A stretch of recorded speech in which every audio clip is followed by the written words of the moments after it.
चुनाचे हज़रत बलग्रामी रहमतुल्लाह अलैह एक मरतबा अपने शागिर्द और उनका खादिम भी था महमूद, उसके साथ जा रहे थे, गशी खाकर गिर गए। तो उन्होंने संभाला, खादिम ने उठाया तो पूछा हज़रत क्या हो गया, खैरियत?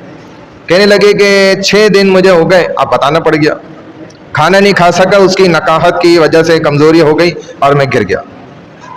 चुनाचे फरमाने लगे अच्छा, अपने मुसल्ले पर लेकर गए, वहाँ पर लिटाया और तेज़ी से अपने घर गए और जाकर वहाँ से खाना लेकर और पेश कर दिया। अब इन्होंने इनकार कर दिया कि मैं तो खाना नहीं खाता। कहा कि क्या बात हो गई हज़रत, आप खाना क्यों नहीं खा रहे? कहा कि चूँकि मेरे बताने पर तुम्हें पता चल गया और फिर तुम्हारे जाते ही मेरे जहन में ये ख्याल आ गया कि अब तुम मेरे लिए खाना लेकर आओगे।